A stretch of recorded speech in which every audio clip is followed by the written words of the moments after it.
Olá, eu me chamo Dilton Góes. O nosso projeto chama-se Ai de mim se não evangelizar. Reflexão do Dia é um programa diário com o objetivo do estudo das palavras que compõem a liturgia diária. Seja você também um anunciador da Boa Nova, divulgando em suas redes sociais este conteúdo, esta pregação, para que mais corações acolham a palavra de Deus. Estamos reunidos em nome do Pai, do Filho e do Espírito Santo. Amém. Reflexão do dia, 3 de agosto de 2024. 17ª semana do Tempo Comum, sábado. Cor litúrgica verde. Santo do dia, Santa Lídia, uma das primeiras a ser venerada pela igreja. Estou falando do primeiro século. Então a igreja primitiva, a igreja dos apóstolos, a igreja apostólica, também venerava seus santos. O culto a Santa Lídia é uma das tradições mais antigas da igreja. Sua casa foi a primeira igreja fundada na Europa por São Paulo. Então, o apóstolo Paulo, ele escolhe uma casa, uma família, para ali ser a primeira igreja que acomodou os cristãos em Roma. Lídia veio da Grécia Asiática e instalou-se para o seu comércio em Filipos, porto do mar Egeu. Lídia era uma comerciante de púrpura, corante usado em tecidos finos, como seda e a lã de qualidade. Dessa forma, ela era considerada uma mulher muito rica e influente, o que ajudou a evangelizar outros filipenses. A missão de levar o evangelho para o Ocidente a manteve próxima ao apóstolo Paulo e os demais apóstolos também, Pedro, João. Ela conviveu com vários apóstolos. Santa Lígia, uma das primeiras a ser venerada pela Igreja, rogai por nós. Primeira leitura em Jeremias capítulo 26, nós estamos estudando essa semana toda o profeta Jeremias, ele que Deus lhe falara, mostrando que ele seria perseguido, que ele sofreria. Ele foi espancado, colocado no trono, aprisionado pelo rei de Judá. Ele que foi espancado e preso numa cela subterrânea, colocado numa cisterna, afundado na lama, mas a sua voz ninguém conseguiu silenciar.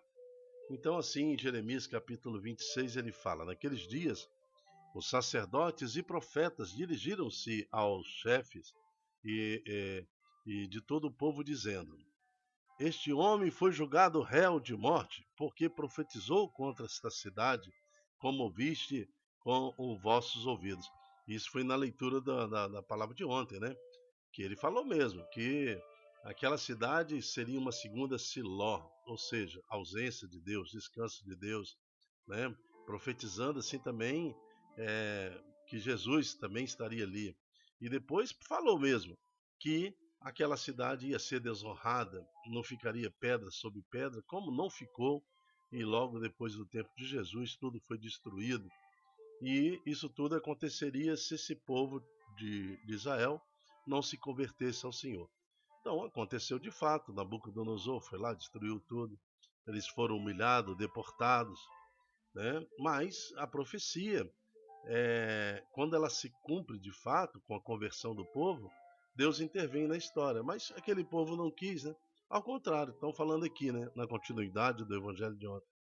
Esse homem merece ser morto, porque profetizou contra a cidade, como ouvistes os vossos ouvidos. Mas ele falou em nome de Deus.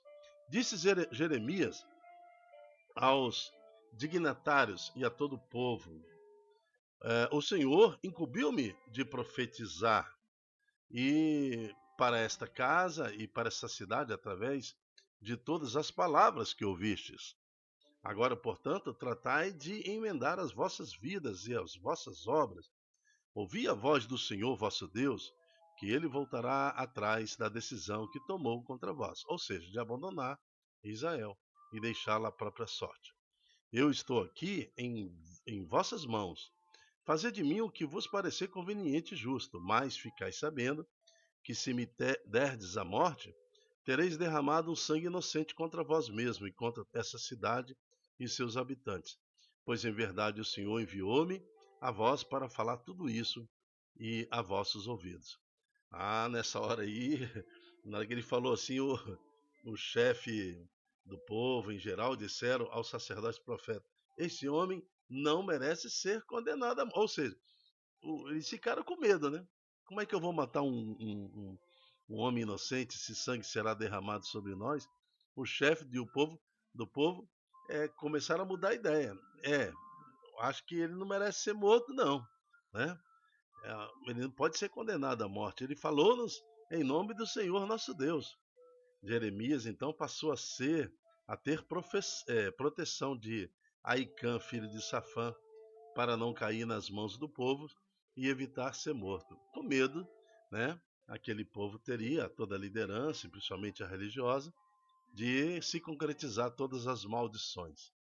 Mas não mudaram seu comportamento e a história nos mostra o quanto o povo sofreu humilhado na mão de seus algozes. O responsório de hoje é o responsório do Salmo 68. No tempo favorável, escutai-me, ó Senhor. Esse Salmo 68, ele fala no responsório de um fato muito maduro, né? No tempo favorável, escutai-me, ó Senhor. Às vezes nós estamos no sofrimento, já estamos 1 ano, 2 anos, 3 anos, 4 anos, nesse sofrimento, nessa angústia, porque ainda não é o tempo favorável. A Deus pertence todas as coisas. Há um tempo para cada coisa neste mundo, conforme Eclesiástico capítulo 3, né? Mas o tempo favorável, escutai, meu Senhor. Nós podíamos, abrevia, Senhor, esse tempo de sofrimento, mas no tempo favorável, no vosso tempo, intervenha na minha história. Tira da lama, tira do sofrimento, me tira dessa angústia, né? Retirai-me deste lodo, pois me afundo, libertai-me, ó Senhor, dos que me odeiam e salvai-me das águas tão profundas, que as águas turbulentas não me arrastem, não me devorem violentos turbilhões, nem a cova feche a boca sobre mim. No tempo favorável, escutai-me, ó Senhor. Essa é a oração de quem tem fé, dando ao Senhor total liberdade para agir no seu tempo, o tempo kairós em nós. O Senhor esteja conosco, Ele está no meio de nós. Proclamação do Evangelho de Jesus Cristo segundo Mateus. Glória a vós, Senhor. Nós vamos ler em Mateus capítulo 14, de 1 a 12. Naquele tempo, a fama de Jesus chegou aos ouvidos do governador Herodes. Ele disse a seus servidores: por acaso é João Batista, que ressuscitou dos mortos, e por isso os poderes miraculosos atuam nele? De fato, Herodes tinha mandado prender João Batista, amarrá-lo e colocá-lo na prisão, por causa de Herodíades, a mulher do seu irmão Filipe. Pois João tinha dito a Herodes: não te é permitido tê-la como esposa. Herodes queria matar João, mas tinha medo do povo, que o considerava um profeta. Por ocasião do aniversário de Herodes, a filha de Herodíades dançou diante de todos, e agradou tanto a Herodes que ele prometeu com juramento dar a ela tudo que ela pedisse. Instigada pela mãe, ela disse: dai-me um prato à cabeça de João Batista. O rei ficou triste, mas por causa do juramento diante dos convidados, autoridades romanas e tudo mais, ordenou que atendesse o pedido dela e mandou cortar a cabeça de João Batista no cárcere. Depois a cabeça foi trazida no meio da festa, num prato, entregue à moça, e esta levou a sua mãe. Os discípulos de João foram buscar o corpo e o enterraram. Depois foram contar tudo a Jesus. Palavra da salvação, glória a vós, Senhor.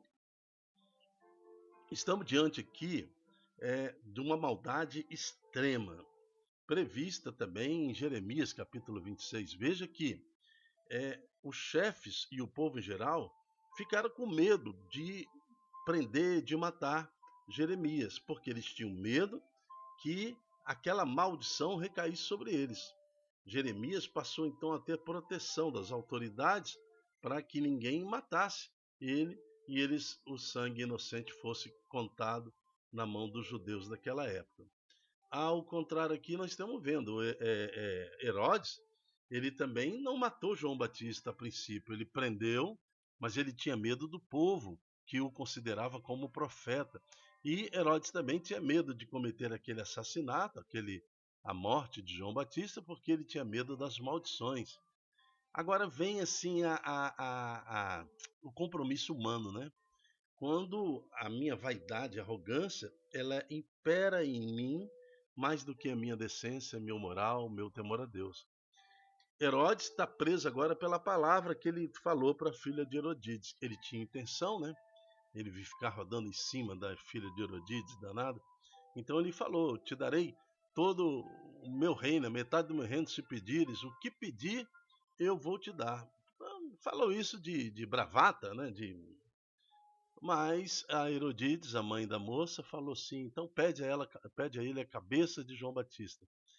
Porque ela, Herodíades, detestava João Batista e não tinha nenhum temor, nenhum pudor, nenhum moral, não tinha nada. Tanto que ela era esposa do irmão de Herodes, e como esposa do irmão de Herodes, teve um caso amoroso com Herodes, traindo seu próprio marido, né, o irmão de Herodes, e depois indo coabitar com ele.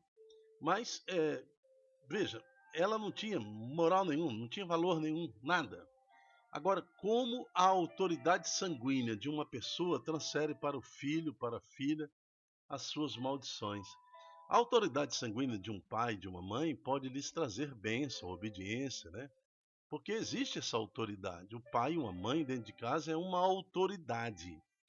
Às vezes um pai e uma mãe abdica desta autoridade sanguínea para ser amigo de filho. Filho não quer pai amigo, não quer mãe amigo. Filho quer pai, pai e mãe, mãe, que manda, que orienta, que briga quando está fazendo coisa errada. Mas aqui Herodíades usa essa autoridade para instigar a sua filha e conduzir a sua filha à mácula do pecado. A filha de Herodíades, submetida àquela autoridade, uma mulher austera, tudo, né? Ela também, com o temor da mãe, acaba pedindo a cabeça de João Batista e compactuando com este crime horrível que só trouxe maldição para Israel. E ela acaba pedindo a cabeça de João Batista. E mais, durante a festa, hein? Durante a festa, entra a cabeça de João Batista numa bandeja e é entregue na mão da filha.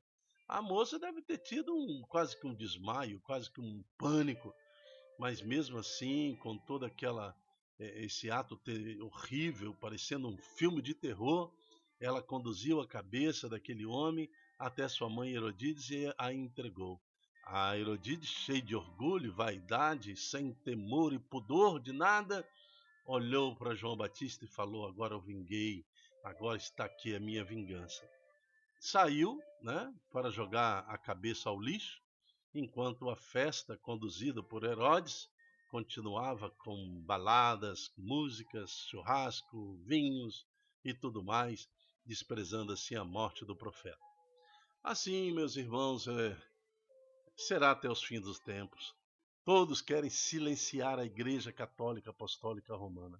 A Igreja ainda é a guardiã do moral, da honra, né? Guardiã de todo o temor a Deus neste mundo. Nos países onde João Batista já foi decapitado, alguns países, França, Alemanha, Inglaterra, nós estamos falando de alguns países onde a igreja já não tem mais sua expressão, seus templos já foram transformados em bares, restaurantes, museus, né? Infelizmente, a igreja está sendo silenciada no mundo. É a cabeça de João Batista sendo colocada nas bandejas pelas nações e muita Herodíades vibrando com o silêncio da igreja. Mas a igreja permanece firme, porque ainda resta uma quantidade grande neste mundo que tem medo.